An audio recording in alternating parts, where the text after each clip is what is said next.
Hello అండి అందరికీ welcome back to my channel. This is Deepti. ఎలా ఉన్నారండి? అందరూ బాగున్నారా? మేమైతే చాలా బాగున్నామండి. మీరు ఎలా ఉన్నారు అన్నది కామెంట్ సెక్షన్లో తప్పకుండా కామెంట్ చేయండి. అండ్ మీ కామెంట్స్కి అయితే నేను రిప్లై అయితే ఇస్తాను. అండ్ ఈరోజు అయితే నేను తాటికాయతో కేక్ చేశానండి.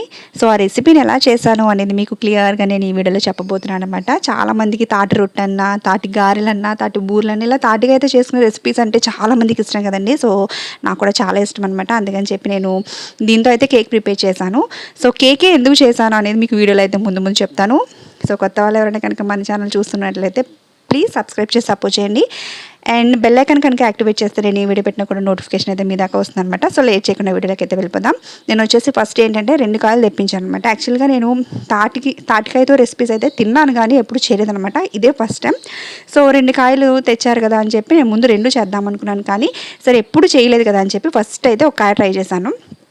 సో ఆ ఒక కాయతో చేసింది నాకైతే సరిగ్గా రాలేదనమాట. సో అందుకని చెప్పి సెకండ్ కాయతో నేను మళ్ళీ సెకండ్ డే ప్రిపేర్ చేస్తాను అనమాట. సో అదైతే చాలా పర్ఫెక్ట్గా వచ్చింది. సో ఫస్ట్ టైం చేసే వాళ్ళైనా కూడా నేను ఇప్పుడు చెప్పేటటువంటి ప్రాసెస్ ఫాలో అవుతూ చేస్తే కనుక చక్కగా మీరు ప్రిపేర్ చేసుకోవచ్చు. సో దీని అయితే ఫస్ట్ కాయనైతే మనం ఇలా చితక్కొట్టుకోవాలన్నమాట. ఇలా కొట్టి ఒక 5 to 6 టైమ్స్ అలా చితక్కొడితే ఏంటంటే మనకి ముజ్జిక అనేది ఈజీగా ఊడొచ్చేస్తుంది. అండ్ ఇలా ఇది కాయ పగులుతుంది కదా. సో పగిలిన తర్వాత ఏంటంటే దాన్ని ఇలా మనం సపరేట్ చేసుకోవచ్చు అనమాట. ఇలా సపరేట్ చేసుకున్న తర్వాత మనకి అందులో యాక్చువల్గా తాటికాయలో 3 కళ్ళు ఉంటాయి కదా. నేను ఇప్పుడు ఇది సెకండ్ కాయ అనమాట. ముందు రోజు ఒక కాయ చేసేసాను. ఈ సెకండ్ కాయలో 2 కళ్ళు మాత్రమే ఉన్నాయి. సో అందుకని చెప్పి నేను ఇంకా 3వ కన్ను ఉందా అని చూసాను కానీ ఎక్కడ కనిపించలేదు. సో అందుకని చెప్పి పైన ఉన్నటువంటి తొక్క అంతా కూడా మనం ఇలాగ తీసేసుకోవాలి. ఇలా తీసుకున్న తర్వాత మొత్తం 2 కళ్ళకి కూడా మనం అలా తీసుకుని సపరేట్ చేసుకుని పెట్టుకోవాలి. ఇక్కడ ఏంటంటే పైన ఉన్నటువంటి పీలంతా కూడా మనం రిమూవ్ చేసిన తర్వాత వీటన్నిటిని కూడా ఒకదానికొకటి గట్టిగా ఇలా ప్రెస్ చేస్తూ కొడితే ఏంటంటే మనకి ఇది కొంచెం మెత్తబడుతుంది అనమాట. దీంట్లో మనం పల్ప్ తీస్తాం కదా. సో ఈ పల్ప్ తీయడానికి మనకు కొంచెం ఈజీ అవుతుంది అనమాట. సో దీని అంతటిని కూడా ఇలా దగ్గరగా ఈ ఉన్న గుజ్జంతా కూడా ఇలా దగ్గరగా తీస్తాను. ఇది వచ్చేసి 3వ కన్ను అనమాట. సో చిన్నగా ఉంది కదా అని మళ్ళీ నేను దాంట్లోనే కలిపేసి ఇలా చుట్టేసి పక్కన పెట్టేశాను. సో ఇప్పుడైతే మనకి గ్రేటర్స్ ఉంటాయి కదండి. గ్రేటర్ సాయంతో మనం పెద్దగా ఉన్నటువంటి సైడ్ తీసుకుంటే మనకి తొందరగా అయిపోతుంది అనమాట. చాలా మంది చెప్తుంటారు పెద్దగా ఉన్న దాంతో కాకుండా చిన్నగా ఉన్న సైడ్ తీస్తే మనకి పీచు రాదు అంటారు. కానీ చిన్నగా ఉన్న దాంతో తీస్తే చాలా టైం టేకన్ అండి.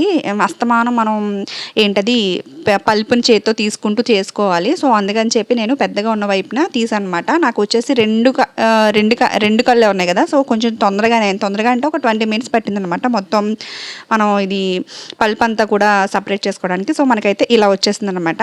ఇలా మొత్తం అంతా కూడా నేనైతే ఒక కాయలోంచి నాకు వచ్చినటువంటిది ఒక గిన్నె అయితే వచ్చింది. సో దీన్ని అయితే నేను ఏం చేస్తానంటే మళ్ళీ దీన్ని స్ట్రెయిన్ చేసుకుంటున్నాను అనమాట. ఎందుకంటే నేను చాలా రెసిపీస్ తిన్నప్పుడు ఏంటంటే తినేటప్పుడు నోట్లోకి పీచు అది వస్తూ ఉండేది, అస్తమానం పీచు తీస్తూ ఉండేది అనమాట. సో అందుకని చెప్పి ఇలా మనం స్ట్రెయిన్ చేస్తే ఏంటంటే పీచు అంతా కూడా మనకి పైన ఉండిపోతుంది. సో ఓన్లీ పల్ప్ మాత్రమే మనకి కిందకి దిగుతుంది కదా. సో అప్పుడు రెసిపీ ఏం చేసినా కూడా మనం తినేటప్పుడు మనకి అంత ఇబ్బంది ఉండదన్నమాట.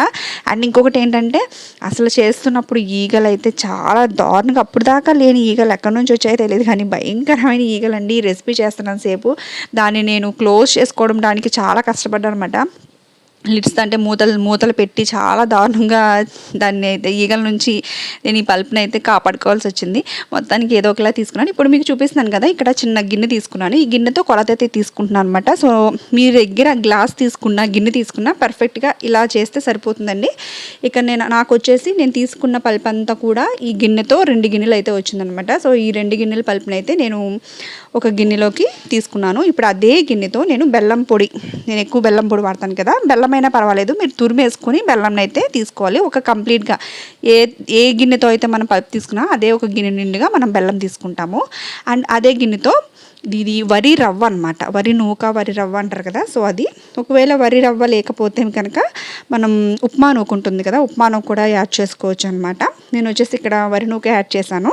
ఇప్పుడు వచ్చేసి ఒక కంప్లీట్గా అంటే ఈ కప్తో 2 cups వచ్చింది కదా మనకు పల్పు. సో 2 cupsకి 1 cup నూక యాడ్ చేసుకుంటాను అనమాట. సో 1 cup నూక, 1 cup బెల్లం పొడి యాడ్ చేసుకున్నాను. సో ఈ మూడింటిని కూడా బాగా మిక్స్ చేసుకోవాలి. ఇలా మిక్స్ చేసినప్పుడు ఏంటంటే మనం దీంట్లో కొద్దిగా ఇలాచీ పౌడర్ యాడ్ చేసుకుంటే ఇంకా మనకి తినేటప్పుడు ఫ్లేవర్ కూడా చాలా బాగుంటుంది, స్మెల్ కూడా చాలా బాగుంటుంది. సో మొత్తం అంతా కూడా ఒకసారి మిక్స్ చేసుకోవాలి. నేను ఇక్కడ కలిపేటప్పుడు ఏంటంటే ఈ ఈగల గోలలో అది మర్చిపోయాను అన్నమాట, ఇలాచీ పౌడర్ యాడ్ చేయడం మర్చిపోయాను. మీరు మర్చిపోకుండా యాడ్ చేసుకోండి. ఇప్పుడు మీరు దేంట్లో అయితే కుక్ చేయాలి అనుకుంటున్నారో ఆ గిన్నెలో కొద్దిగానే, ఎక్కువ అవసరం లేదండి, కొంచెం ఆయిల్ అయితే వేసుకొని మొత్తం గిన్నె అంతా కూడా ఇలా ఆయిల్ అయితే స్ప్రెడ్ చేసుకోవాలన్నమాట. అండ్ ఇలా స్ప్రెడ్ చేసుకున్న తర్వాత ఇప్పుడు మనం కలిపి పెట్టుకున్నాం కదా, ఇక్కడ ఇంకొక విషయం చెప్పడం మర్చిపోయాను ఏంటంటే కలిపి పెట్టుకున్న దాన్ని ఖచ్చితంగా ఒక 2 గంటల పాటు నాననివ్వాలన్నమాట.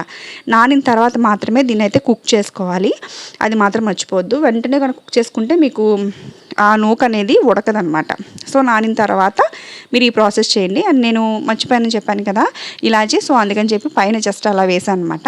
అండ్ ఇప్పుడు దీన్ని కేక్ని మనం ఎలా కుక్ చేస్తామో అలాగే స్టవ్ పైన ఒక గిన్నెని పెట్టుకున్నాను, దాంట్లో ఒక స్టాండ్ పెట్టుకుని దీని అయితే ముందుగా ప్రీహీట్ చేసుకోవాలి. ప్రీహీట్ చేసుకున్న తర్వాత మనమైతే ఈ గిన్నెని అయితే మనం రొట్టె వేసుకున్న గిన్నెని ఇందులో పెట్టుకొని దీనిపైన ఖచ్చితంగా మూత పెట్టాల్సి వస్తుంది. దీనిపైన ఒక చిన్న మూత పెట్టాలి, మొత్తం దీనంతటిని కవర్ చేసేలా ఇంకొక మూత పెట్టి దీన్ని మీడియం ఫ్లేమ్లో ఒక 25 మినిట్స్ పాటు కుక్ చేయాలి. అండ్ 25 మినిట్స్ అయిన తర్వాత లో ఫ్లేమ్లో పెట్టి ఇంకొక 20 మినిట్స్ అయితే కుక్ చేసుకోవాలి. కరెక్ట్గా నాకైతే 45 మినిట్స్కి అయితే నాకు కంప్లీట్ అయిపోయిందండి. మీరు ఇంకొంచెం చెక్ చేసుకోండి, చెక్ చేసుకుని ఒక 5 మినిట్స్ అటు ఇటు అయినా పర్లేదు, మనకే కుక్ అయిపోతుంది. సో మీకు కుక్ అయిందా లేదా మధ్యలో ఒక నైఫ్ కానీ స్టిక్ కానీ పెడితే మీకు తెలిసిపోతుంది అనమాట కుక్ అయిందో లేదో. అండ్ కుక్ అయిన తర్వాత కంప్లీట్గా చల్లబడివ్వాలండి. చల్లగా అయిన తర్వాత మాత్రమే దీన్ని గిన్నెలో నుంచి సపరేట్ చేసుకోవాలి. ముందుగానే మనం సపరేట్ చేసుకుంటే విరిగిపోతుంది. సేమ్ కేక్ ప్రాసెస్ మనం ఎలా చేస్తాం సేమ్ అదే అనమాట, లేదంటే మనకు రొట్టె అయితే విరిగిపోతుంది. సో నేను కొంచెం వేడిగా ఉన్నప్పుడు తీసాను అనమాట, అందుకనే సగం అలా వచ్చేసింది అనమాట. ఇప్పుడు కంప్లీట్గా ఇది ఏంటంటే ఈ రొట్టెని చల్లగా అయిన తర్వాత తింటే చాలా టేస్ట్గా ఉంటుంది, వేడి మీద తింటే ఏంటంటే చిరుచేది వస్తుంది అనమాట. సో కంప్లీట్గా చల్లబడిన తర్వాత చక్కగా కట్ చేసుకుని తింటే చాలా చాలా టేస్టీగా ఉంటుందండి. అండ్ కేక్ లాగా కూడా మనకి ఏంటంటే కేక్ లాగా కూడా హెల్ప్ అవుతుంది. పిల్లలు కేక్ అనుకుని మా వాళ్ళు అయితే హ్యాపీ బర్త్డే పాట కూడా పాడేశారు. అండ్ ఇలా కాకుండా మీరు డేక్షాలో అంటే మనం ఏదైనా నాన్ స్టిక్ ప్యాన్లో కానీ ఇలా వేసామనుకోండి, వేసినప్పుడు ఏంటంటే అది కొంచెం కుక్ అవుతూ ఉన్నప్పుడు మూత తీసి మధ్య మధ్యలో చూసుకుంటూ ఉండాలి. అండ్ వన్ సైడ్ అంతా కుక్ అయిపోయిన తర్వాత కంప్లీట్గా స్టవ్ ఆఫ్ చేసేసి దాన్ని పక్కన పెట్టాలి. అది కొంచెం చల్లబడిన తర్వాత ఒక పైన ఒక మూత లాంటిది పెట్టి, అదే ప్లేట్ లాంటిది పెట్టి దానిలోకి తిరగదిప్పాలన్నమాట. తిరగదిప్పి మళ్ళీ దాన్ని ప్రీహీట్ చేసి మనం వేసే దాంట్లో ప్రీహీట్ చేసి తిరగదిప్పిన తర్వాత మళ్ళీ సెకండ్ టైము టర్న్ చేసుకుని హీట్ చేసుకోవాలన్నమాట. అది కొంచెం టైం టేకింగ్ ప్రాసెస్. గరిటెతో తీస్తే ఖచ్చితంగా, అంటే మనం అట్ల గడితో తీస్తే అది విరిగిపోతుంది అనమాట. సో అందుకని చెప్పి నేనైతే ఇలా కేక్ లాగా ప్రిపేర్ చేశాను. సో ఇదైతే చాలా ఈజీగా కుక్ చేసుకోవచ్చు. సో ఈరోజు వీడియో అయితే ఇదండి, నచ్చిందని అనుకుంటున్నాను. నచ్చితే please like, share, subscribe. Thanks for watching.